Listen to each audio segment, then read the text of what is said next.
What if a losing streak isn't evidence that something broke, but the most honest diagnostic your trading system has ever run on you? Not on the market, on you. Think about what a losing streak actually contains. Multiple consecutive moments where the gap between what you planned and what you did became visible, where the edge you trust met the psychology you haven't finished building, where the distance between knowing and doing got measured in real money. Most traders treat that information like a fire alarm. Get out, stop the bleeding, fix the system. What if the streak was never the fire? What if it was the alarm? And what if learning to read it, instead of just silencing it, is the thing that finally turns losing into something you can actually use? I want to hold that question open for a moment before I explain anything. Because I think the instinctive reaction to that framing, to the idea that a losing streak could be useful, could be informative, could be something other than a problem to be solved as quickly as possible, is resistance. And the resistance is understandable. Losing streaks are painful in a very specific way, not just financially painful, though they are that, psychologically painful, in a way that compounds with each subsequent loss in the sequence. The second loss doesn't feel twice as bad as the first. It feels 4 times as bad. The third loss doesn't feel 3 times as bad as the first. It feels like something has gone fundamentally wrong with the market, with the system, or with you personally.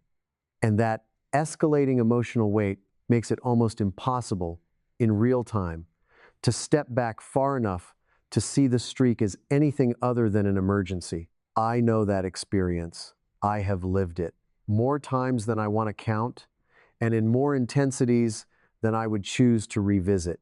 And what I want to share with you today is not a theory I developed from the outside looking in. It is a framework I built from the inside of losing streaks, from the specific, granular, sometimes humbling experience of learning what losing streaks actually contain when you stop running from them long enough to examine them carefully. What I found over years of that examination was not what I expected. I expected to find market information, evidence of changing conditions, of edge deterioration, of timing, misalignment. Sometimes I found those things. More often, I found something else. Something that was simultaneously more uncomfortable and more useful. I found myself, the version of myself that exists under pressure. The execution psychology that only becomes visible when the losses are stacking and the confidence is eroding, and the voice in the back of the mind has started asking whether any of this was ever going to work. That version of yourself, the one that emerges during a losing streak, is not your worst self. It is your most honest self. It is the self that has not yet been fully prepared for the specific demands of operating in a probabilistic environment with real money at real risk. And understanding that version of yourself, mapping it, studying it, developing a structured protocol for working with it rather than against it, is the work that turns losing streaks from interruptions into the most valuable development tool available to any serious trader. So that is what today is about. Not how to avoid losing streaks.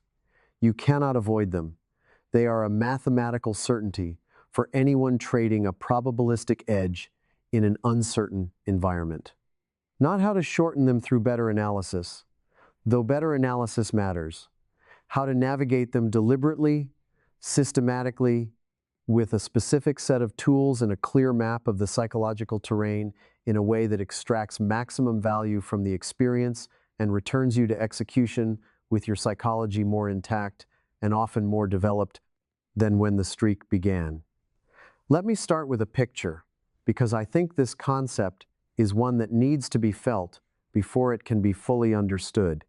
Picture a ship's navigator, not a modern one with GPS and satellite routing and automated collision avoidance systems.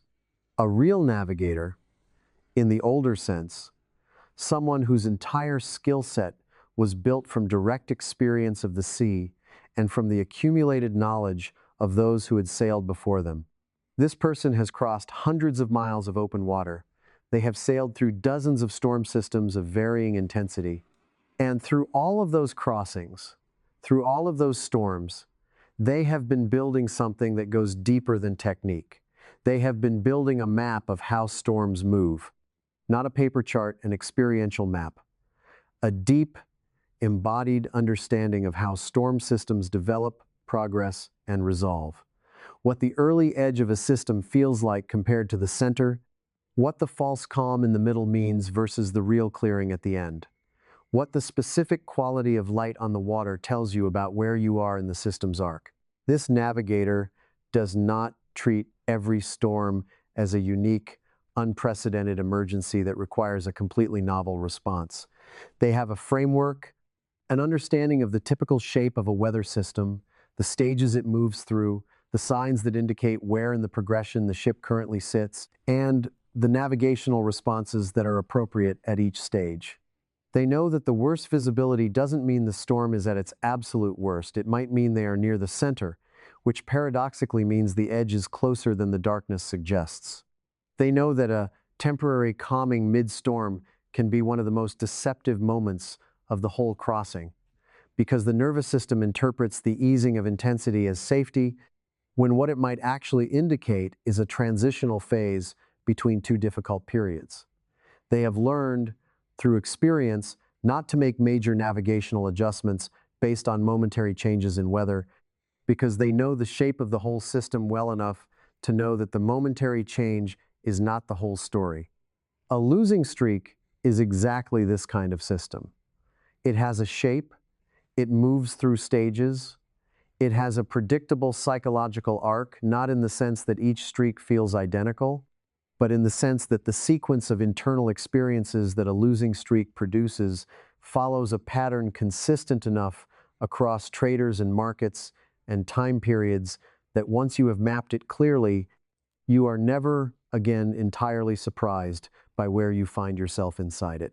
The trader without the map experiences each trade in the streak as a new emergency. Each loss lands fresh, without context, without the orienting framework that says, I know what this is, I know where I am in the progression, I know what this stage typically looks like, and what comes next if I navigate correctly. The trader with the map experiences something different. Not less discomfort, necessarily, but contextualized discomfort. Discomfort held inside a structure that says, this is stage 3. This is what stage 3 feels like. This is what stage 3 is asking of me. That contextualization is not a small thing. It is, in fact, the entire game.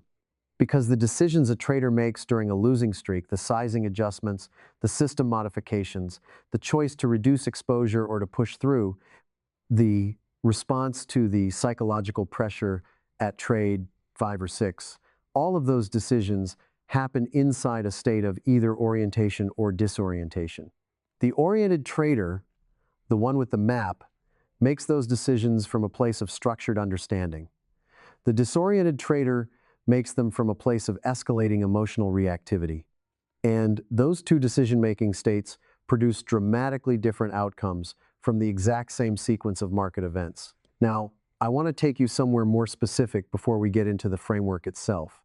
I want to describe a moment that I think many of you will recognize not as a story someone told you, but as something you have personally experienced. Something that, once I describe it, you might find yourself having a very quiet, very specific kind of recognition about. Picture the middle of a losing streak, not the beginning, when the discomfort is fresh and the analytical mind is still actively engaged, not the worst of it, when the emotional weight is undeniable and the psychological pressure is at its highest. The middle, somewhere around trade 5 or 6, depending on the trader. The losses have stopped accumulating for a moment. There is a small win, not a big one, just a modest recovery trade that ends positive. Or a break-even trade, something that interrupts the sequential losses and produces a brief easing of the emotional intensity that has been building since the streak began. And in that moment, most traders do something that feels completely reasonable and is, in fact, one of the most expensive mistakes a losing streak can produce. They interpret the easing of emotional intensity as confirmation that the streak is over, that the edge has returned, that they are back on solid ground. They begin to rebuild their sizing toward normal. They loosen the heightened quality of deliberate attention they were applying during the worst of the streak. They re-engage with a confidence that feels earned, but isn't yet justified by the evidence, because the evidence is one or two neutral or slightly positive trades, not a statistically meaningful sample of genuine edge re-expression. I call this the false floor. It feels like solid ground beneath the feet. It isn't yet. It is the nervous system's response to the absence of pain, which it interprets as safety, as clearance, as permission to return to normal, rather than the presence of actual evidence that the psychological conditions for consistent, high-quality execution have been restored. And the traders who step onto the false floor and begin trading at full intensity frequently trigger what I think of as the second, more damaging phase of the streak.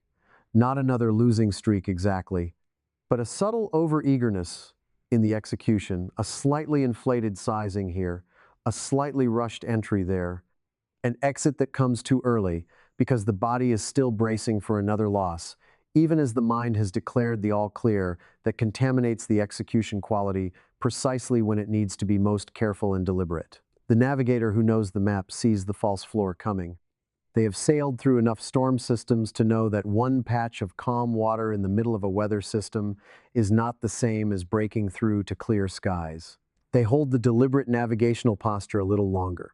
They wait for genuine atmospheric evidence, a sustained change in conditions, not a momentary fluctuation before adjusting the ship's operational mode from storm navigation to open water sailing.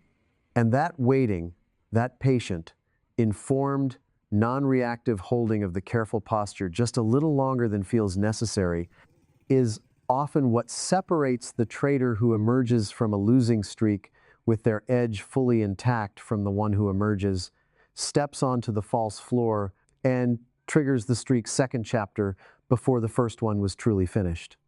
This is not weakness. I want to say that clearly because I think it needs to be said. The false floor is not a character flaw. It is not impatience or lack of discipline in the conventional sense.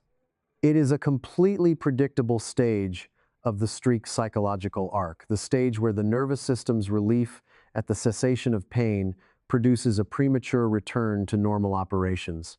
Knowing that it is coming, knowing what it looks like from the inside, and having a specific protocol for navigating it, rather than simply being swept along by the relief that is the navigator's advantage. And it is available to you. So let me give you the map. Let me describe the arc clearly enough that you can locate yourself within it the next time you are inside a streak and know what stage you are at and what the appropriate response is. Because this is the core of what I mean when I say that losing streaks can become a system, not a system for avoiding them. A system for moving through them with deliberateness, with orientation, with the specific quality of attention that extracts maximum information and produces minimum additional damage. The arc has 4 stages, and I want to describe each one carefully because the language matters. The words I use to describe each stage are words you can apply to your own experience in real time, words that can serve as orientation markers when the emotional intensity of the streak makes clear thinking difficult. Stage 1 is what I call acute uncertainty. This is the first 2 losses, the moment when the streak begins to form as a possibility rather than a certainty. At this stage, the psychological response is primarily cognitive. The analytical mind is engaged, looking for the cause of the losses, trying to determine whether the edge has changed, whether the market condition has shifted, whether there is something in the recent setups that the pre-trade analysis missed. This cognitive response is appropriate. It is the correct response to early streak data. The loss sample is too small to be statistically meaningful, so the appropriate action is not to conclude anything but to gather information and watch carefully. The specific danger in stage 1 is what I call premature conclusion, the modification of the system based on a sample of 2 losses that does not justify modification. 2 consecutive losses from a 60% win rate edge is not evidence that the edge has deteriorated. It is a completely expected outcome that will occur with regularity across any trading career. But the psychological pressure of 2 consecutive losses, combined with the mind's powerful pattern recognition drive, can produce the felt sense of evidence even when the actual evidence base is far too thin. The appropriate response in stage one is to note the losses carefully, assess each one for execution quality, and explicitly withhold conclusions about the edge until the sample is large enough to support them. Continue with full, rule-prescribed operations. The streak has not yet established itself. Stage two is what I call narrative formation. This typically arrives around the third and fourth consecutive loss. And something qualitatively different begins to happen here that distinguishes stage two from stage one. In stage one, the mind was asking, what happened? In stage two, the mind begins answering that question, not with data, but with story. The losses start to feel connected, causally related, not just sequentially occurring. The trader begins generating explanations that feel like insight. Something is wrong with the system. The market has changed, and the edge no longer applies. Or, and this is the most dangerous version, something is wrong with the trader. They have lost their feel. They are off. They are not operating at their best, and the losses are the evidence. These narratives feel like understanding. They arrive with the emotional texture of insight, that slight relief of having named the problem, that sense of orientation that comes from having a theory to work with, even in a disorienting situation. But they are almost universally premature. They are the mind's pattern recognition system building models from a data sample too small to support the models it is building. And the danger of these narratives is not just that they are probably wrong, it is that they are immediately actionable. A narrative about what is wrong almost always comes with an implicit prescription for what to change. And system changes made in stage two, from a sample of 3 or 4 losses, based on a narrative built by a mind that is already operating under emotional pressure, are almost never the right changes. The appropriate response to stage two is what I call narrative interruption. Recognizing actively, deliberately, as a practice skill that the story building is happening, and explicitly choosing to withhold the narrative's conclusions until the evidence base is sufficient. This does not mean suppressing the stories, it means holding them lightly, writing them down, noting them, treating them as hypotheses to be tested rather than conclusions to be acted on, and continuing to execute with full rule compliance, while the hypotheses wait for the data that will confirm or deny them across a meaningful sample. Reduce size modestly at this stage if the emotional pressure is affecting execution quality. Do not change the system. Stage three is the most psychologically intense phase of the arc. I call it psychological compression. It arrives around trades 5 through 7, though the timing varies by trader and by the intensity of the streak's financial impact. By this stage, the narrative from stage two has solidified. It no longer feels like a hypothesis. It feels like evidence. The trader has convinced themselves at some level below the analytical mind that something is genuinely wrong, and the body has begun to respond accordingly. The felt sense before entries has changed. Where it was once neutral or mildly cautious, it is now anticipatory of loss. The sizing has quietly contracted below rule-prescribed levels, not by deliberate decision, but by the body's risk aversion response taking over the execution. Exits are coming earlier than the rules call for, because the body has learned to expect the loss and is trying to minimize it before it arrives. Here is the most important thing I can tell you about stage three. The trader in stage three is no longer executing the system. They are executing a fear-modified version of the system. And the most dangerous aspect of this is that the modifications feel rational in real time. The reduced size feels prudent. The early exit feels like intelligent loss mitigation. The heightened caution feels like responsible risk management. The trader genuinely believes they are still following the system, because the structure of the system is still being nominally honored. But the content, the size, the hold time, the exit discipline has been quietly colonized by the fear response. And the results of the fear-modified system are not the results of the actual edge. They cannot be, because the actual edge was designed to be expressed through specific execution parameters. And when those parameters are distorted by psychological compression, the edge's statistical properties no longer apply to what is actually happening. The appropriate response to stage 3 is deliberate reduction combined with quality restoration. Not stopping trading entirely unless the psychological compression is so severe that execution quality has become genuinely unreliable, but reducing to a size where the emotional charge is manageable, where the body's threat response is present but not dominant, and focusing the primary effort not on generating positive results but on restoring execution. Quality, clean entries at the prescribed levels, correct sizing, even if the correct size feels uncomfortably large given the recent losses. Rule-compliant exits, held to the target or stop, not released early by the fear of what might happen. The goal in stage 3 is not to win. The goal is to execute cleanly. And paradoxically, clean execution at reduced size in stage 3 is more valuable to the long-term development of the trader than any winning trade could be, because it is building the experiential record that tells the nervous system, I can execute correctly even when the pressure is real. Stage 4 is the false floor and genuine resolution, which we discussed in the story earlier.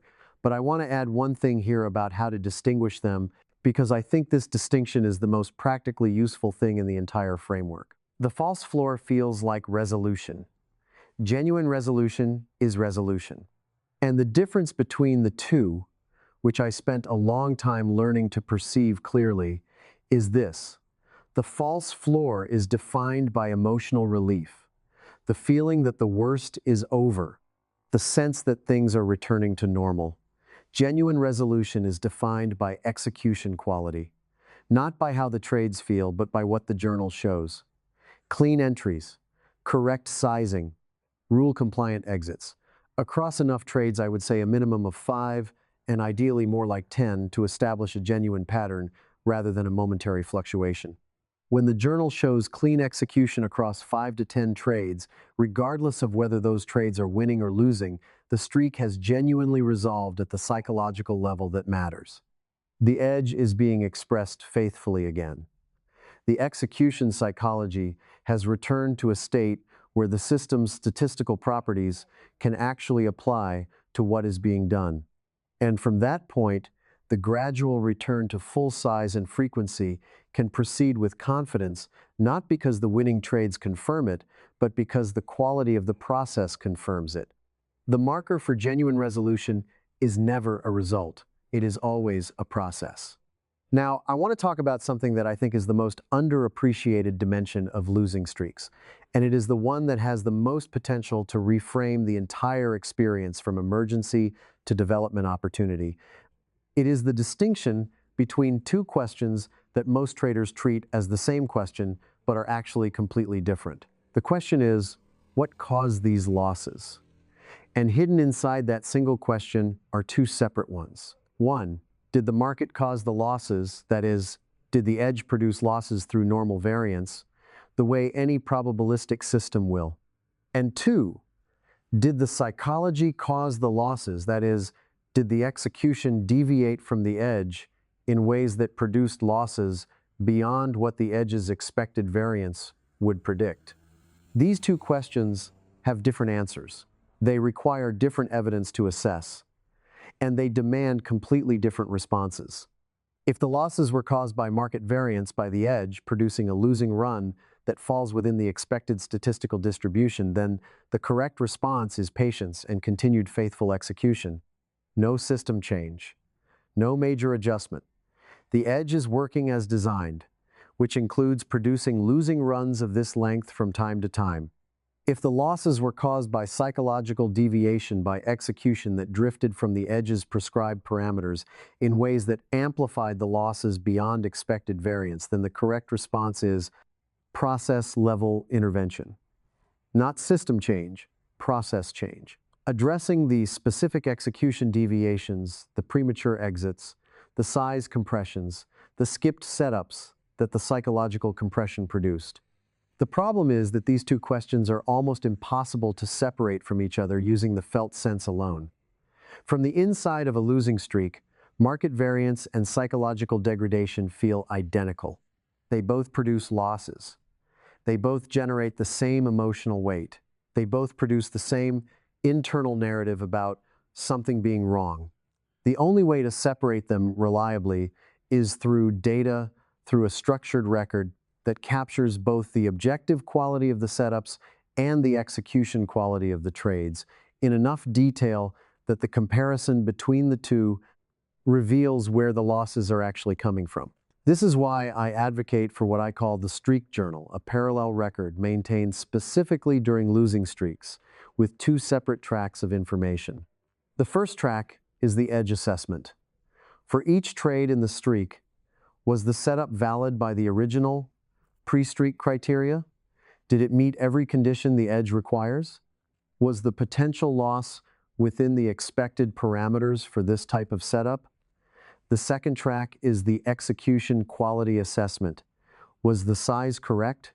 Was the entry at the prescribed level, or did it deviate? Was the exit rule compliant, or did it come earlier or later than the rules specify? Was the setup taken at all, or was it skipped because the felt sense said no, even though the edge said yes? These two tracks, maintained separately and honestly, will tell you something extremely specific about what is actually happening in a losing streak. If the first track consistently shows valid setups and the second track consistently shows rule-compliant execution, and the losses are still mounting, that is market variance. That is the expected distribution of outcomes for a probabilistic edge happening in real time at a scale that is uncomfortable but statistically predictable. The response is patience, continue. The edge will express itself across the full sample. If the first track shows valid setups, but the second track begins showing systematic deviations, sizing below prescription, entries off the prescribed level, exits before the rule calls for them, that is, psychological compression, contaminating the execution. The edge is fine, the execution of it is not, and the response is not to change the edge. It is to address the specific identified deviations in the execution through reduced size, through the recalibration practices I'll describe in a moment, through the deliberate restoration of process quality that the psychological compression has degraded. And if the first track itself starts showing problem setups that don't quite meet the original criteria being taken anyway, setups that do meet the criteria being skipped, the edges conditions being interpreted loosely in one direction or another, that is the most important data of all, because it tells you that the psychological compression has reached the analytical stage, that the distortion is not just in the execution, but in the perception of the setups themselves. And that level of compromise in the process requires a genuine pause, not a permanent stop, but a real reset, a deliberate return to the clarity about what the edge actually requires, established outside the pressure of live trading, before returning to full operations. The streak journal makes visible what the emotional experience of the streak keeps hidden. And that visibility, that ability to locate yourself precisely in the diagnostic picture while the streak is happening, is the difference between reactive streak navigation and systematic streak navigation. Between being driven by the emergency and working the process, I want to spend a moment on variance acceptance, because I think it is one of the most misrepresented concepts in trading psychology. Most of what I hear and read about variance acceptance frames it as something close to a personality trait, as an innate capacity for equanimity that some traders have and others don't, that makes the probabilistic nature of trading something they experience as manageable rather than threatening. And that framing, however well-intentioned, is both inaccurate and deeply unhelpful, because it implies that if you don't naturally find variance easy to accept, there is something constitutionally different about you that cannot be changed through learning. Variance acceptance is a skill. It is developed through specific, learnable practices, and it grows measurably, reliably, with the right kind of experience applied consistently over time. And the most important thing to understand about what variance acceptance actually requires is that it is not one thing. It is three things operating simultaneously, and all three have to be present for genuine acceptance to be available in a live streak situation. The first is a genuine statistical understanding of your edge's expected distribution of outcomes, not a general sense that losses happen. A specific, personal, calculated knowledge of what your edge predicts, including the probability of losing streaks of various lengths, the expected maximum drawdown over different time horizons, the typical variance around the average expected return. This is not abstract mathematics. It is personal context. And the difference between experiencing trade 7 of a losing streak without this context and experiencing it with the knowledge that a 7-trade losing streak is statistically expected once every 40 to 60 trades in your system, that difference is the difference between an emergency and an expected event.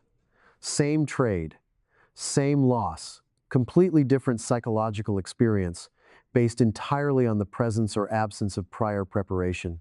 The second component of genuine variance acceptance is the separation of identity from outcome. We have discussed this in various forms across multiple conversations, but in the context of losing streaks, it has a specific application.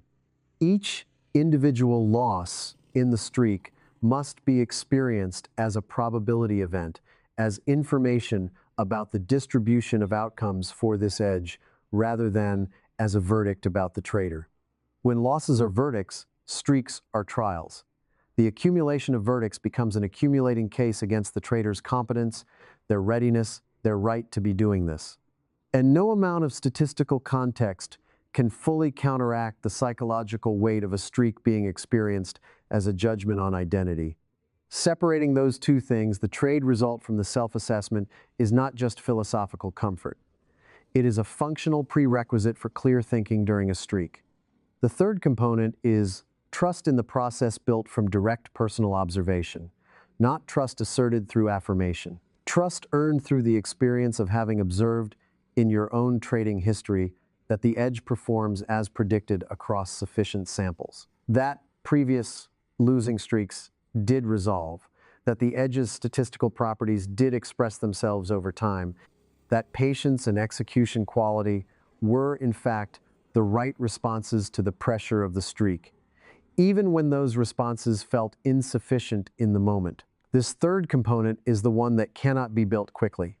It accumulates trade by trade, streak by streak, over enough time and enough honest observation to produce a genuine, experience-based confidence that the edge is real and that the process works. But it does accumulate. Every well-navigated streak adds to it.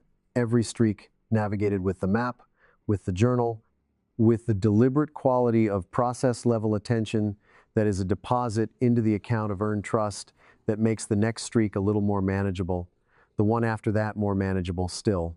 There is a paradox at the heart of variance acceptance that I want to name plainly, because I think naming it honestly is more useful than avoiding it.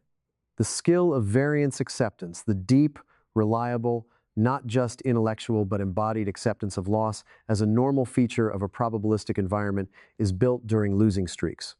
The very experience that challenges the skill is the only environment in which the skill can be developed. You cannot practice genuine variance acceptance in a simulator because the emotional reality of real money at real risk is not replicable in simulation. The stakes are irreplaceable as a training medium, which means that every losing streak you have navigated badly, every streak during which the emotional pressure-produced system changes, or revenge-adjacent overtrading, or the premature abandonment of a valid edge, was also a wasted development opportunity. Not a failure, because you didn't know what to do with it, but wasted in the sense that the training it offered was not received. From this point forward, with the map in your hands, that changes. Every streak you navigate well with the journal, with the stage awareness, with the distinction between market variance and psychological compression, with the patience to hold the deliberate quality of attention through the false floor and into genuine resolution, is a training session. A real one, with real stakes and real emotional difficulty, that builds real variance acceptance of the only kind that is worth having, the kind that has been earned through experience of exactly the circumstances that require it. Now let me give you 3 practices, specific, simple, immediately applicable. These are not theoretical frameworks. They are structural tools. Things you can put in place before the next streak arrives and execute during it that will dramatically change the quality of your navigation. The first practice is the streak probability calculation, and I want you to do this before the next streak arrives, not during it. Here's what it involves. Using your edge's actual empirical win rate. Calculate the statistical probability of losing streaks of various lengths. 2 consecutive losses. 3, 4, 5, 6, 7. If you have a 60% win rate, you can calculate these probabilities using basic statistics or find a streak probability calculator online. Write the numbers down, keep them visible at your trading station. Know them well enough that when you are in trade 4 of a streak, you can locate yourself inside the expected distribution without needing to look them up under pressure. Why does this matter so much? Because the worst time to learn that a 7-trade losing streak is statistically expected approximately once every 50 trades in your system is during trade 6 of that streak. At that moment, the information arrives inside a nervous system already operating under significant pressure, and it is far less effective than the same information absorbed calmly with full cognitive availability as part of a deliberate preparation practice.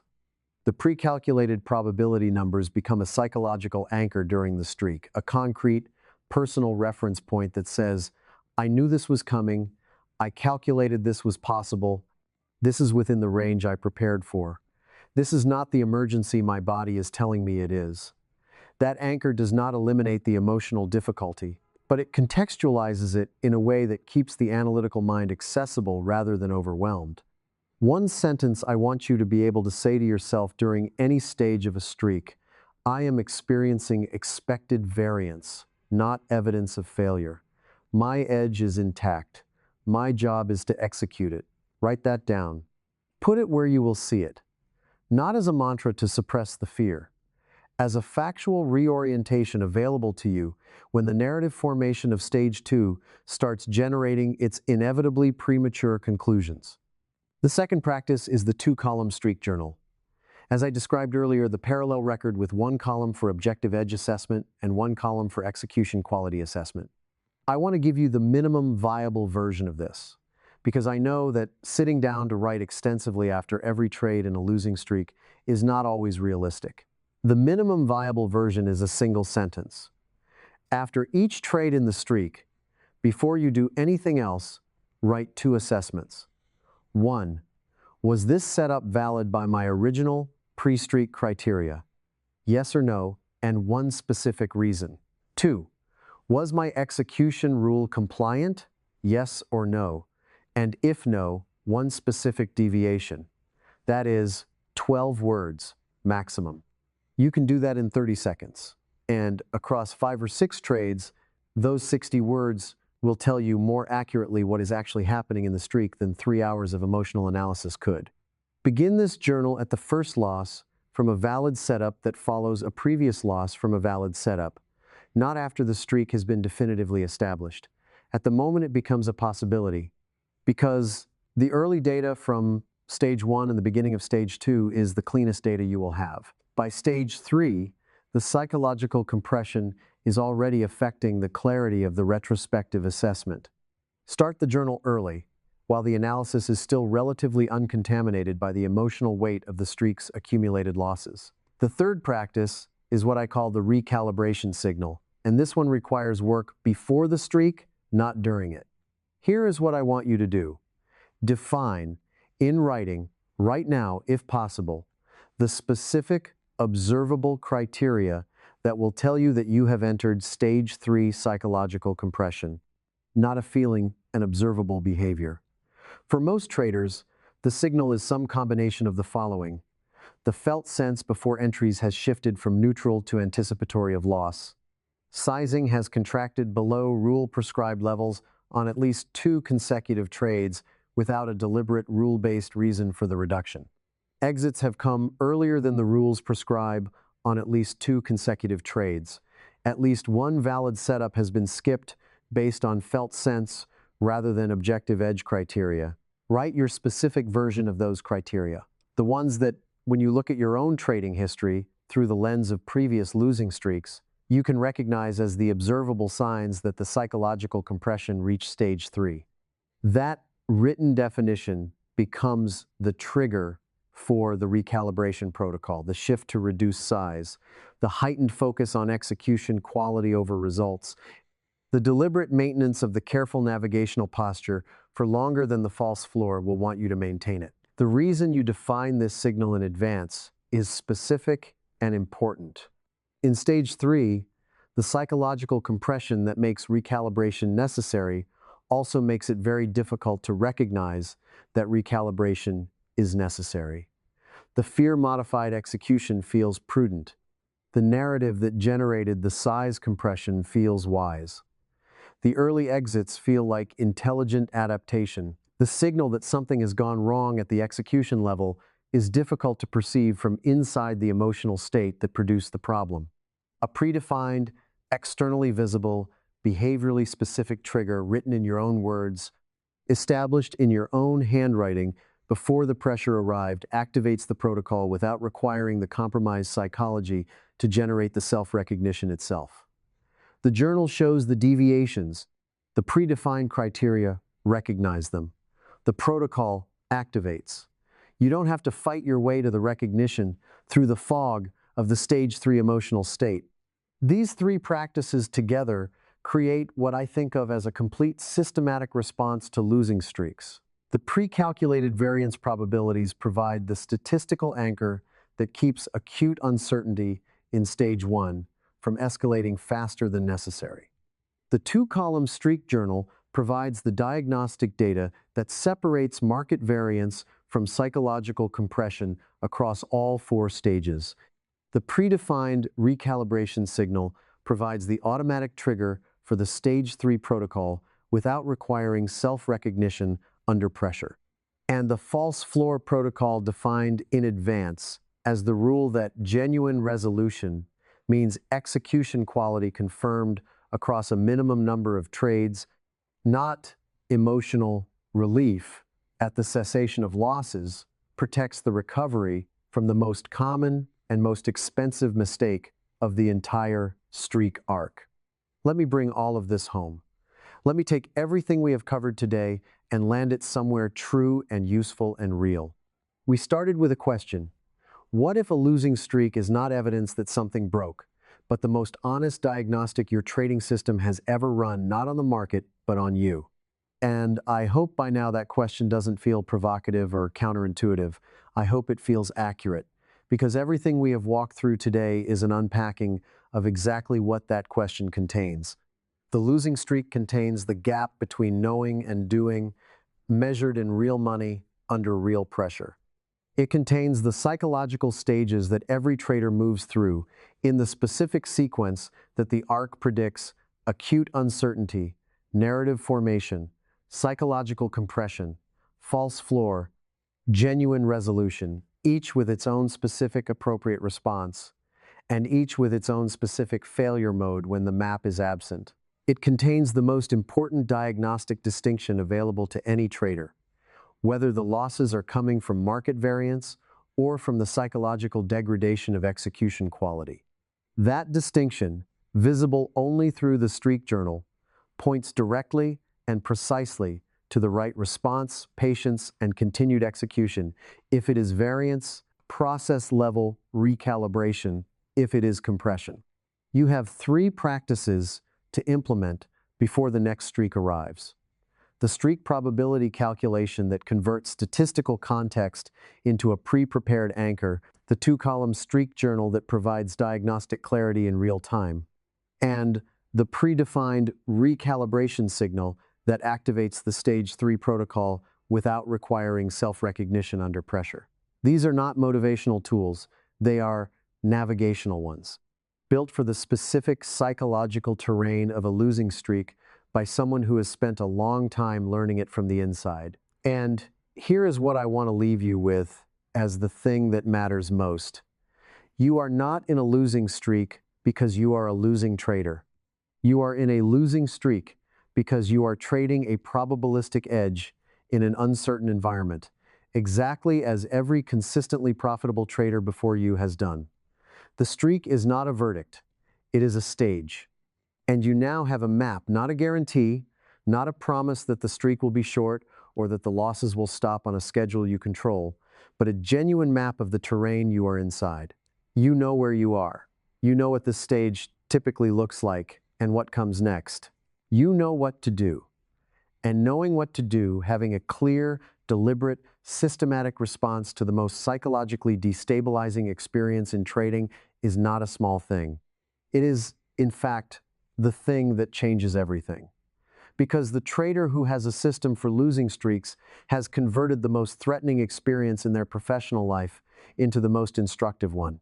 And that conversion from threat to instruction, from emergency to diagnostic, from something that happens to you to something you are equipped to work with, is what a trading career that compounds is actually built on. If this gave you a framework you can carry into your next session, not just an idea to think about, but a structure to actually use, I want to know which part of it landed with the most force. Was it the four-stage arc? Was it the false floor, which I suspect many of you recognized immediately as a place you have stood before without knowing what it was? Was it the distinction between market variance and psychological compression and the relief of finally having a way to tell the difference? Leave it in the comments. Not for the algorithm, though it helps, for yourself. Because naming the specific insight that shifted something for you makes it more real and more available in the moment when you actually need it. If this depth of engagement, the kind that goes past motivational frameworks and into actual navigational architecture for the interior experience of trading, is what you came here for, then subscribing ensures you don't miss what comes next. There is significantly more of this. And the next time a losing streak arrives, and it will, because you are doing the work of trading a real edge in a real uncertain environment, as you should be. I hope you meet it differently than you met the last one.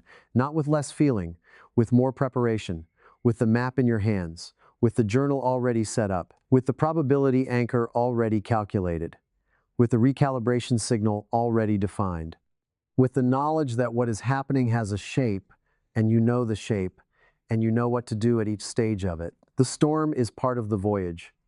Now you know how to sail it.